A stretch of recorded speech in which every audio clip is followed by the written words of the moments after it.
안녕하세요. 달빛 야와입니다. 잠잘 때 듣기 좋은 이야기. 이번 시간엔 집신 삼는 노인과 부잣집 딸을 비롯해서 거인의 산, 아주 특별한 음식, 그리고 젊은이와 춤추는 요정, 이렇게 4편의 이야기를 들려드립니다.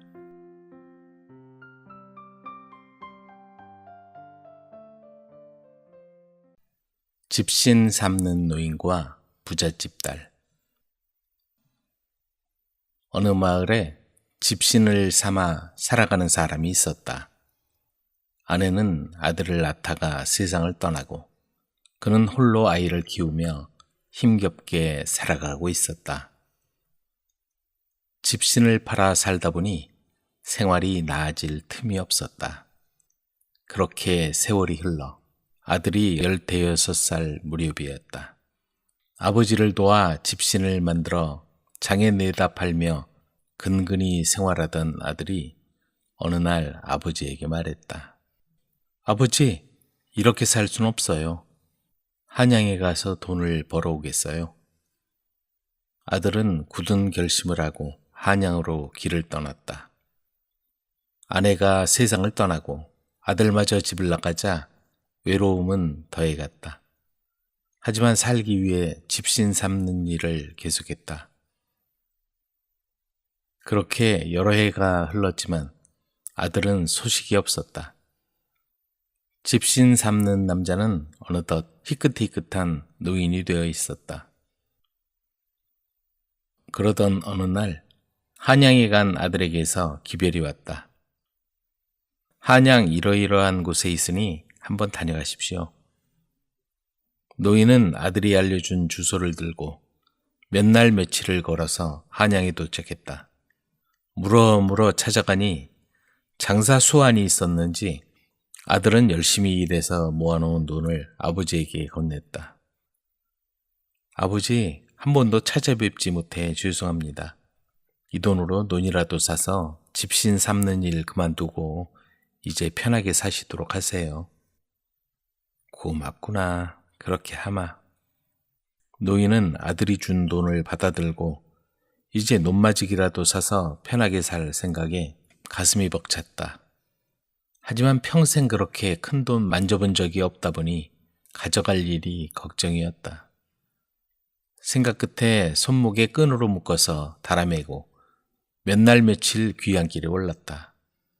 밥 먹을 때나 잠잘 때나 손목에 묶인 돈을 한 번도 푼 적이 없었다. 날도 덥고 목이 마르던 차에 우물가에 이르자 집신 삼는 노인은 손목에 묶인 돈을 끌러보았다.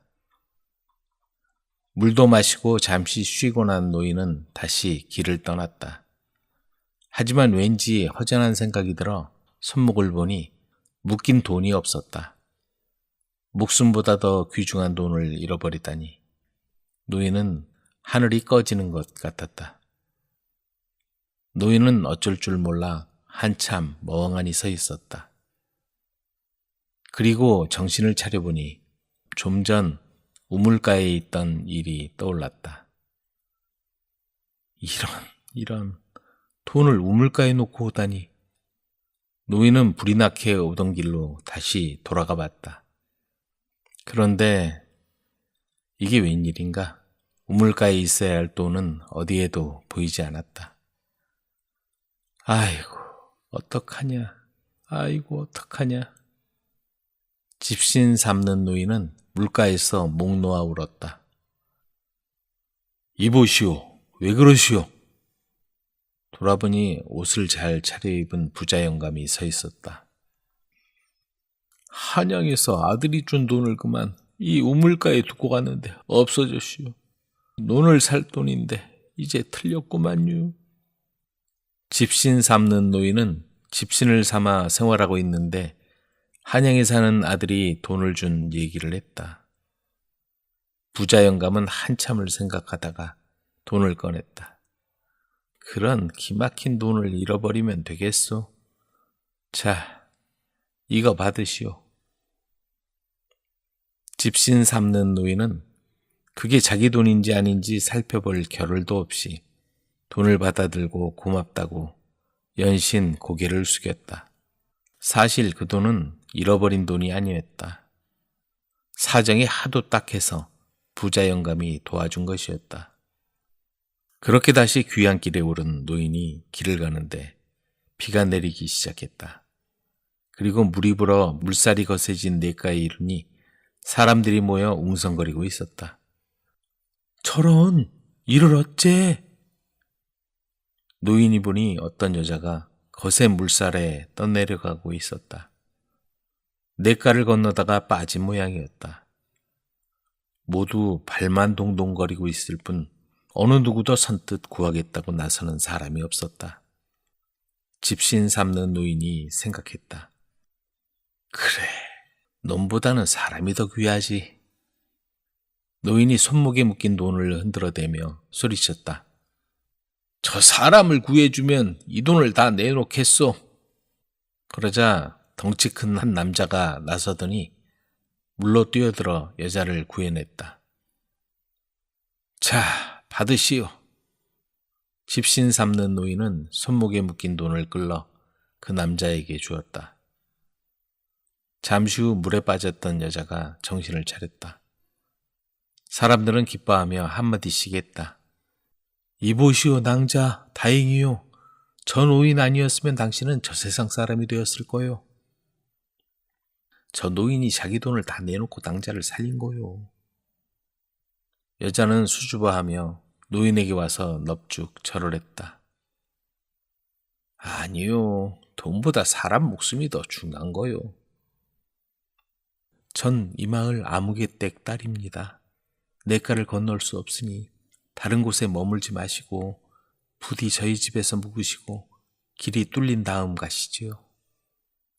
아가씨가 간곡히 청하자 노인은 아가씨를 따라 나섰다.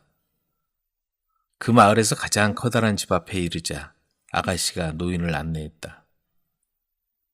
아버님, 돌아왔습니다. 그러자 안에서 한 노인이 나왔다. 아니, 당신은? 그는 물가에서 돈을 준 바로 그 사람이었다. 아버님, 이분 아니었으면 물에 빠져 죽을 뻔했습니다. 딸은 자초지종을 아버지에게 들려주었다. 어떻게 그런 일이? 그 부자 영감은 자기가 준 돈이 결국 자기 딸을 살리는 데 쓰인 걸 알고 놀라워했다. 그리고 집신 삼는 노인에게 내 집이다 생각하고 여기서 편히 묵으시오 하고 말했다. 그렇게 두세 달이 흘러갔다. 그 집 딸은 자기 생명의 은인을 정성껏 모셨다. 어느 날 부자 영감은 노인의 장성한 아들을 불러오게 했다. 아들을 본 부자 영감은 껄껄 웃으며 집신 삼는 노인에게 말했다. 이것도 인연인데 우리 사돈 맺읍시다. 좋습니다. 그렇게 합시다. 한양에서 장사를 하며 집안을 일으킬 생각에 밤낮을 가리지 않고 열심히 일했던 아들은 지금까지 결혼할 생각은 꿈도 꾸지 못하다가 부잣집 딸을 보고는 한눈에 반해버려 입이 귀에 걸렸다. 딸도 총각을 보고는 부끄러워 얼굴이 발갛게 달아올랐다. 그들은 그렇게 부부가 되었다. 부자 영감은 고마움의 표시로 많은 돈을 사돈에게 건넸다. 아들도 한양에서 하던 일을 접고 아버지를 모시고 고향으로 내려와 그 돈으로 논도 사고 밭도 샀다. 그리고 쓰러져가는 집을 헐어버리고 새로 집을 지어서 아버지를 편안하게 모셨다. 천성이 부지런한 아들은 해마다 땅을 샀다. 얼마 후에는 그 마을에서 부자 소리를 듣고 살게 되었다. 그리고 시아버지와 인연이 깊은 며느리는 지극히 시아버지를 모셨고 며느리를 사랑하는 시아버지 사랑도 대단했다. 그들은 그렇게 행복하게 살았다. 거인의 산.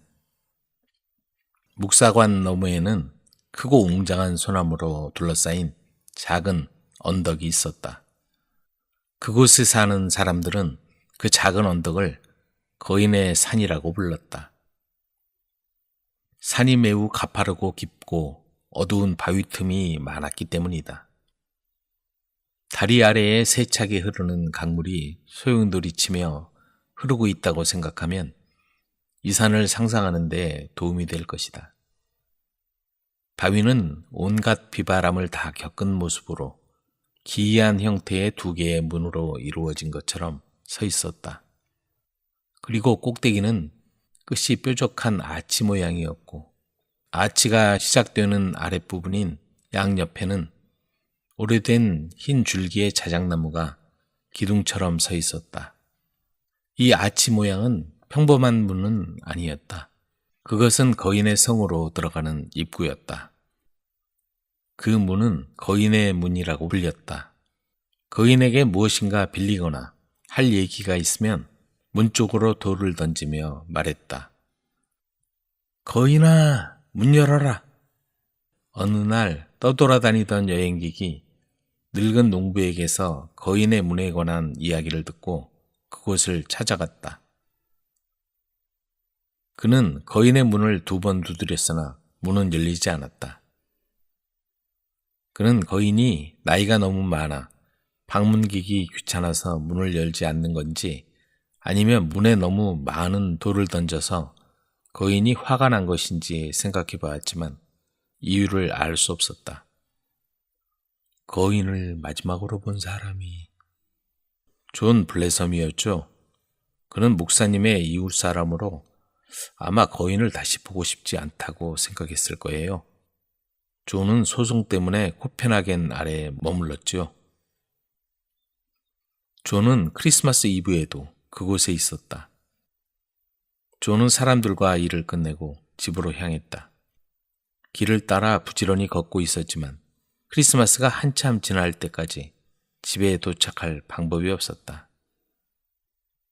그런데 갑자기 자신의 교구 사람이 농부처럼 옷을 입고 무척 서두르면서 지나가고 있었다.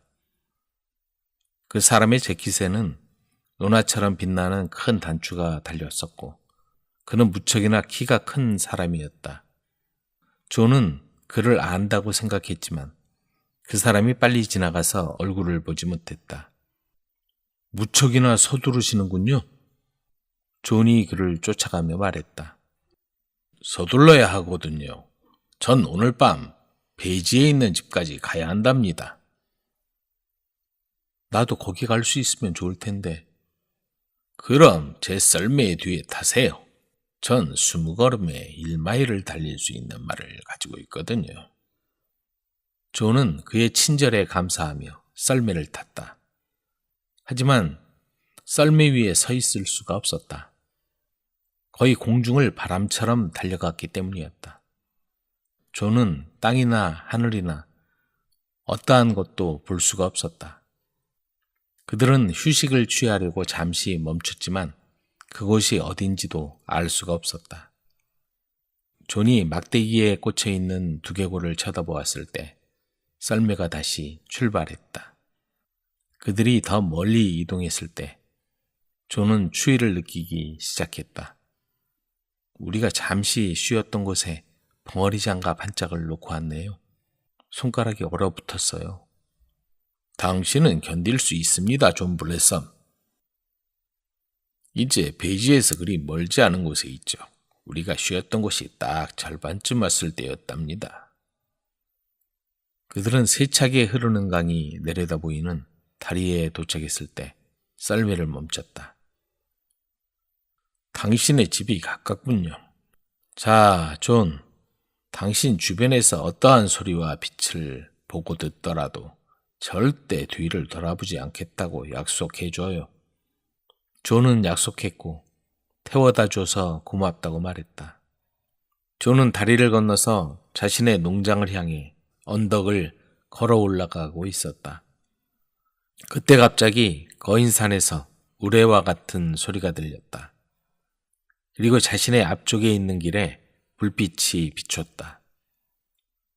그는 불빛에 너무 놀라 약속을 잊어버리고 무슨 일이 일어났는지 떨어진 바늘을 주우면서 뒤를 돌아보고 있었다. 당연한 반응이었다.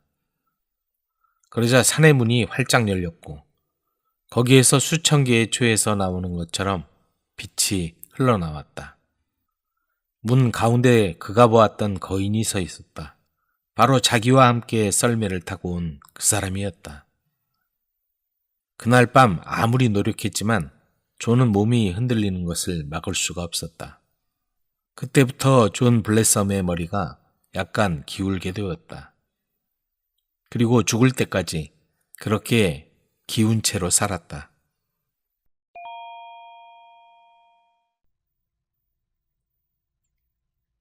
아주 특별한 음식. 쿤무왕은 왕의 내각 대신이었다. 대신은 아주 중요한 자리였고 쿤무왕은 유능한 관리였다. 하지만 그는 늘 아내 때문에 난처해지곤 했다. 너무 품위 없이 말을 하곤 했기 때문이다. 그녀는 입만 열면 듣기 싫은 독설을 퍼부었고 항상 불평거리나 비난거리를 찾아다니곤 했다. 그녀는 사람들이 모인 곳이면 어김없이 누군가에 대해 독설을 했고 그걸 못하게 막으면 화를 냈다. 결국 쿤무왕은 하급 관리인 탄원차이에게 의논을 했다. 내게 아주 심각한 고민이 있는데 아무리 생각해도 그 고민을 해결하지 못하겠네. 무슨 일인데 그러십니까? 아내 때문이라네.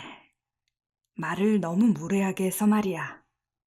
그녀의 무례한 비난을 듣는 게 정말 싫다네. 차라리 귀를 막아버리고 싶은 적이 한두 번이 아니라네.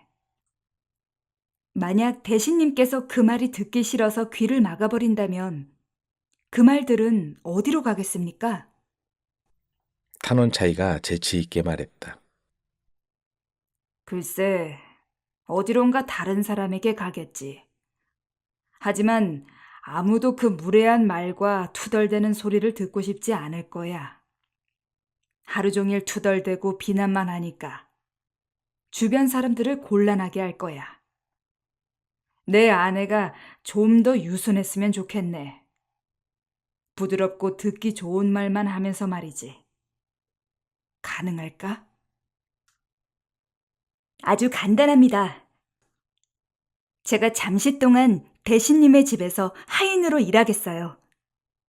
조만간 대신님의 아내를 품위 있게 만들 방법을 찾아내겠어요.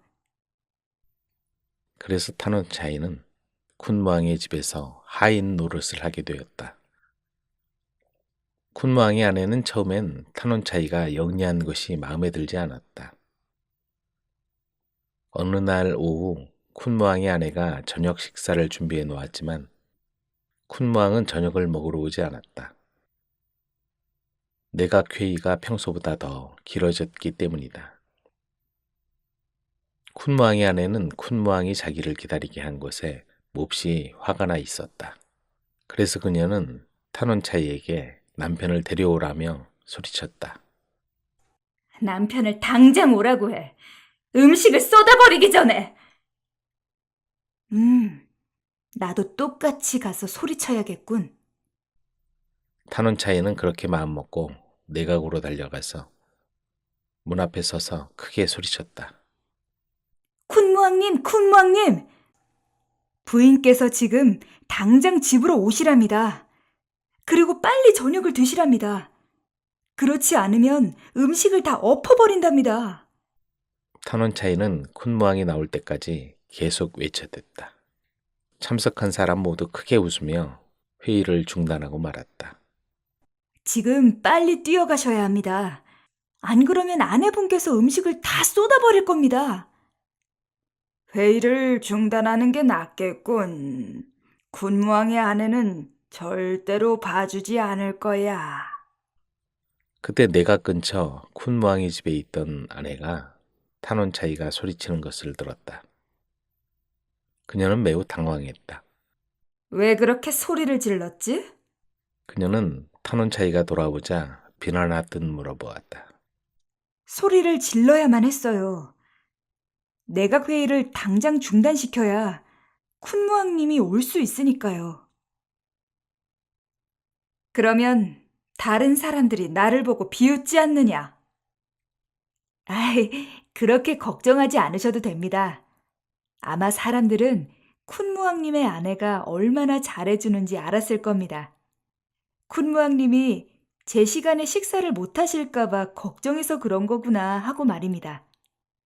어쨌든 내각의 다른 임원분들도 배가 고파서 기분 좋게 회의를 중단하셨어요. 그 말은 쿤무왕의 아내의 기분을 풀어주었다. 그날 밤 탄원차이와 쿤무왕이 비밀스럽게 만났다. 대신님도 알다시피 아내분은 성품이 정말 좋으십니다. 무엇이 타당한지 타당하지 않은지 잘 알고 계십니다. 오늘 제가 소리를 질렀을 때 아내분께서는 그것이 예의 있는 행동이 아니라는 것을 알고 계셨어요. 제 생각엔 정말 예의 있는 분이라고 생각합니다. 그런데 그 말을 쿤무왕의 아내가 문 뒤에 숨어서 듣고 있었다. 그녀는 탄원차이의 칭찬을 듣고 기분이 좋았다. 사실 탄원차이가 일부러 그녀가 듣게 꾸민 계획이었다. 그러나 나는 기쁘지가 않네. 그녀는 좋은 아내고 요리도 잘한다네. 그런데 한 가지 단점이 있지. 바로 그녀의 불평하는 입이라네. 쿤무왕이 불만스럽게 말했다. 그건 별로 큰 문제가 아니에요. 아마도 그 불평하는 성격을 개선하려고 노력했을 겁니다. 탄원차이가 말했다. 쿤무왕의 아내는 그들이 하는 얘기를 다 듣고 나서 그 성격을 고치기로 결심했다. 그녀는 남편이 자기를 자랑스럽게 생각하기를 바랐으니까. 내가 볼 때 너는 모든 일을 잘 해낼 능력이 있는 것 같구나. 요리를 잘하나? 단원 차이는 요리를 아주 잘한다오. 쿤무왕이 끼어들며 말했다. 그렇다면 내가 너에게 배울 수도 있을 것 같구나. 우리를 위해서 음식을 준비해 줄 수 있겠느냐? 두 분을 위해 특별한 음식을 준비할 수 있다니 정말 기쁩니다. 재료를 사러 시장에 가야 할 것 같아요. 다음 날 아침 두 사람은 탄원차이의 특별한 음식을 기대하며 식탁에 앉았다. 식탁 위의 모든 음식엔 뚜껑이 덮여 있었다. 쿤무왕의 아내는 잔뜩 기대하며 첫 번째 음식을 열어보았다. 그녀는 그 음식을 보고 깜짝 놀랐다. 두 번째 음식도 열어보았다. 세 번째 음식을 열었을 때 그녀는 잔뜩 찌푸린 표정으로 너무 놀라서 입이 떡 벌어졌다. 그리고 마침내 마지막 음식을 열어본 그녀는 더 이상 자신을 억제하지 못하고 소리쳤다. 도대체 뭘 만든 거냐, 탄원 차이? 이게 저의 특별한 음식입니다. 바로 세계에서 가장 맛있는 음식입니다. 그러나 사실 접시에는 양념도 하지 않은 소의 혀, 물소의 혀, 돼지의 혀, 오리의 혀, 닭의 혀, 물고기의 혀만 담겨 있었다. 혀는 가장 중요한 기관입니다, 부인. 이 속담을 기억하세요. 사람의 혀는 가장 중요한 기관이다. 너는 혀로 맛을 알 수 있다. 만약 너의 혀가 즐거운 말을 한다면 듣는 사람은 죽을 때까지 그 맛을 음미할 것이다. 이것이 혀가 가장 맛있는 음식인 이유입니다. 사탕수수나 사탕야자는 먹었을 때 달콤하지만 삼키는 순간 그 달콤함이 사라져 버립니다. 하지만 기쁘게 말하는 혀의 달콤함은 영원토록 그 맛이 기억됩니다. 그렇지 않습니까, 쿤무왕님? 탄원차이가 쿤무왕에게 물어보았다. 참으로 옳은 말이다. 쿤무왕의 아내는 탄원차이의 말이 무슨 뜻인지 금방 이해했다. 그녀는 화가 났지만 아무 말도 할 수 없었다. 쿤무왕이 탄원차이에게 말했다. 오늘 너는 가장 맛있는 음식들을 요리했다. 그럼 내일은 가장 맛없는 요리를 우리에게 보여주는 것이 어떠한가? 다음날 식탁에는 어제와 마찬가지로 음식들이 뚜껑에 덮인 채 놓여 있었다. 뚜껑을 열자 무엇이 있었을까? 혀, 그리고 또 다른 동물의 혀가 어제와 똑같이 놓여 있었다. 단원 차이? 이게 무슨 뜻인가? 또 삶은 혀라니? 쿤무왕의 아내가 화를 내며 말했다. 부인, 인간의 혀는 가장 달콤합니다. 그러나 인간의 혀는 또한 가장 더럽습니다. 혀는 밖으로 욕설과 버릇없고 모욕감을 주는 말을 합니다. 혀는 험담, 불평, 비난도 밖으로 내보냅니다. 우리가 불평이나 욕설을 들었을 때 듣는 사람 모두 사람의 혀 때문에 슬프고 화가 나고 마음에 상처를 받죠. 그래서 제가 준비한 최악의 음식은 바로 혀입니다. 쿤무왕의 아내는 모든 걸 이해했다. 그녀는 자신이 변해야 할 때라고 결심했다. 지금까지 이 집안의 안주인인 자신에게 아무도 옳은 말을 하지 않았다. 그래서 그녀의 입은 점점 더 불평과 비난만 하게 된 것이다. 그녀는 탄원차이의 지혜로 자신의 불평하는 버릇이 다른 사람에게 어떤 영향을 끼쳤는지 깨달았다. 그날 이후로 쿤무왕의 아내는 말하기 전에 항상 다시 한번 생각했다. 그리고 기쁘고 좋은 말만 쓰려고 노력했다. 그래서 그녀는 다른 사람들에게 본보기가 될 정도로 공손하고 고상한 아내가 되었다고 한다. 젊은이와 춤추는 요정. 두 아들이 부모님과 함께 깊은 숲속에 살고 있었다. 형은 동생보다 훨씬 나이도 많고 몸집도 크고 힘도 셌다. 형은 집안의 모든 어려운 일은 동생을 시켰으며 부모님이 동생에게 주는 좋은 물건은 모두 가져갔고 가끔은 동생이 아파서 울 때까지 마구 때리기도 했다. 만약에 동생이 이런 일들을 부모님에게 일러바치기라도 하면 더 세게 때렸고 동생은 불평하지 않는 게 더 나았다. 마침내 동생은 형의 괴롭힘을 더는 참을 수 없어서 집에서 나가기로 마음먹었다. 그래, 떠나자. 이제는 마음 편하게 살고 싶어. 어느 날 아침 활과 화살, 신발 한 컬레를 더 챙겨 작은 아들은 더 살기 편한 곳을 찾으려고 집을 나섰다. 작은 아들은 몸집은 작았지만 달리기가 매우 빨랐다. 무척이나 빨라서 달려가면서 활을 쏘면 날아가는 그 화살을 앞질러 달려갈 정도였다. 그는 집을 나와 빠르게 달려 밤이 되었을 때는 집에서 아주 멀리 와 있었다. 숲속에서 잠을 청하려고 누워 있으려니 따뜻한 집과 부모님이 생각났고 집에 있는 폭신한 침대 속으로 돌아가고 싶어졌다. 괜히 나왔나 봐. 그냥 참고 있을 걸 그랬나? 이런저런 생각을 하며 슬픔에 빠져 있는데 갑자기 이상한 소리가 들렸다. 주위에서 나는 온갖 소리가 깜짝깜짝 놀라게 했고 무서움과 외로움에 몸을 떨었다. 그때 어떤 노인이 그에게 다가왔다. 노인은 주름지고 세월에 시달린 얼굴을 하고 있었지만 무척이나 인자한 얼굴로 반짝이는 눈은 선한 마음씨를 말해주는 듯 했다. 안녕하시오 젊은이. 어디서 왔소? 어디를 가는 길이지? 노인이 말을 걸었다. 전 먼 길을 달려왔어요. 집에서 멀리 떠나 외롭고 지쳤어요. 어디로 가는지는 잘 모르겠어요. 그냥 편하고 행복한 나라로 가려고요. 착한 젊은이 같군요. 먼 길을 왔다고 했지. 나는 편하고 행복한 나라에서 왔어. 처음 여행할 때는 나도 당신처럼 어렸어. 이젠 늙고 등도 휘어지고 주름도 많지. 나는 아주 먼 길을 여행하고 왔지.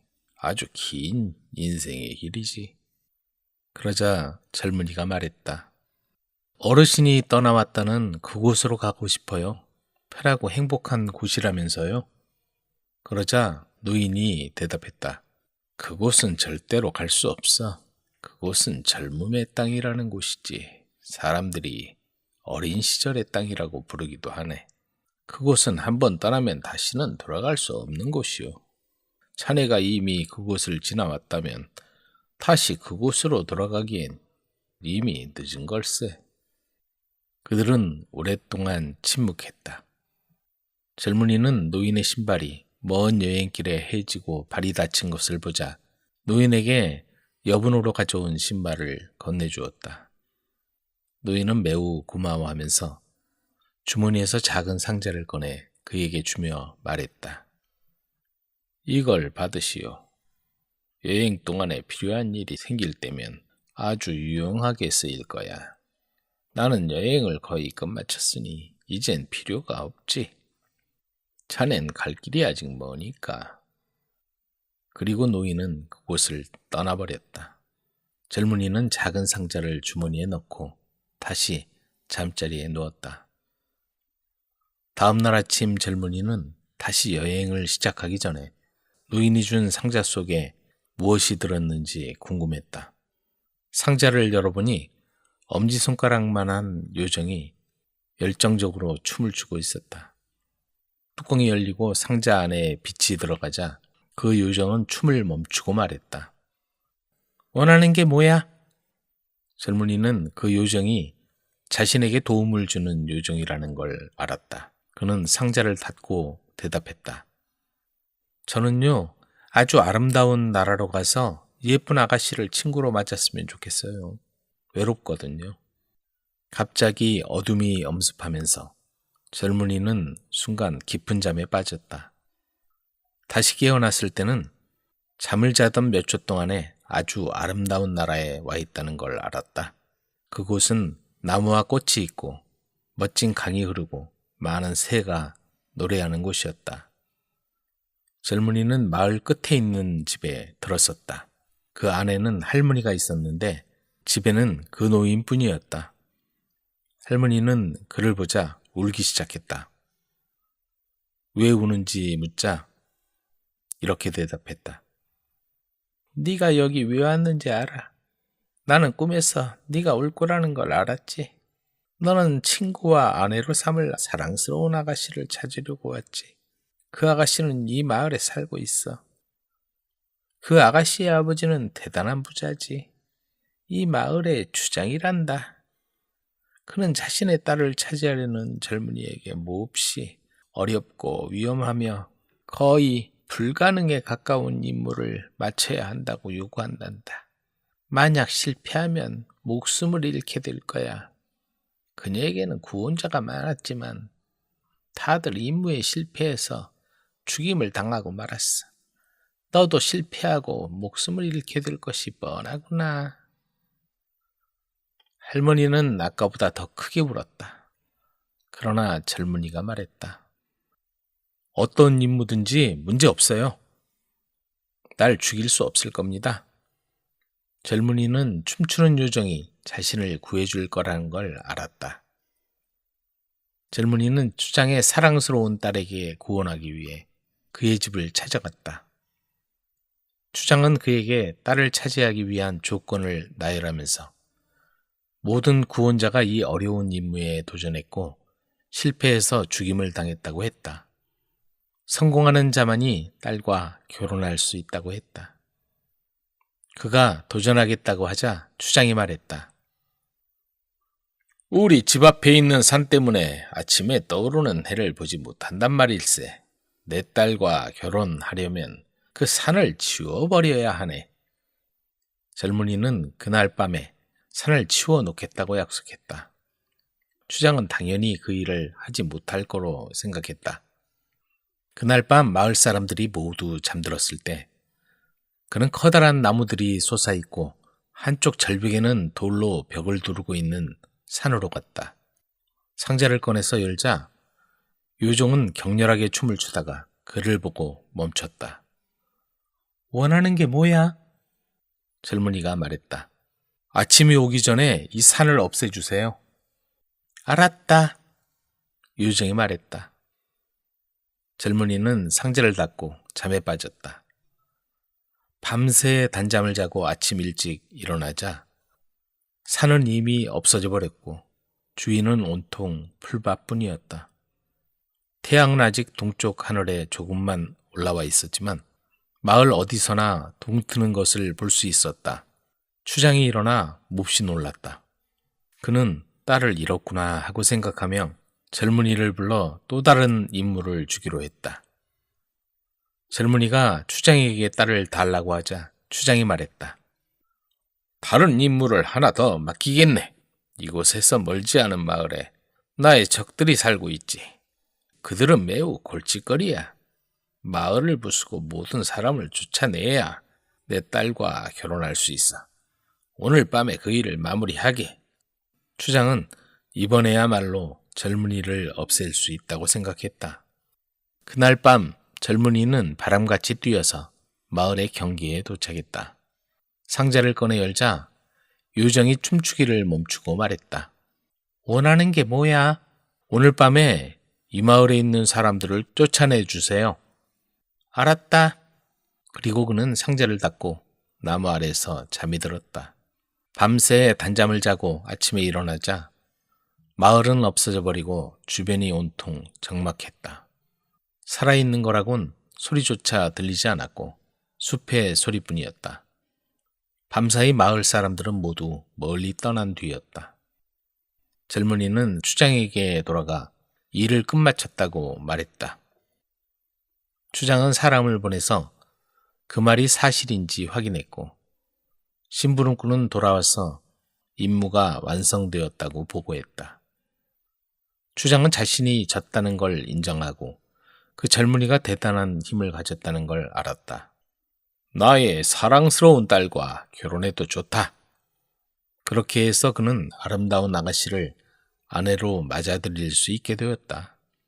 추장은 그들 부부에게 커다란 집과 하인들을 주었고 그들은 매우 행복했다. 그러나 그들의 행복은 오래가지 않았다. 어느 날 젊은이가 하인들과 숲속으로 사냥을 갔다. 그는 사냥복으로 갈아입으면서 마법 상자를 가지고 가는 걸 깜빡했다. 외투 주머니에 상자를 남겨둔 것이다. 그의 집에는 젊은이의 재산을 탐내는 못된 하인이 있었다. 그 하인은 주인이 그 상자를 열어 얘기하는 걸 보았다. 그는 주인이 사냥을 나간 사이 그 상자를 훔쳤다. 하인이 상자를 열어보니 안에서 요정이 격렬하게 춤을 추고 있었다.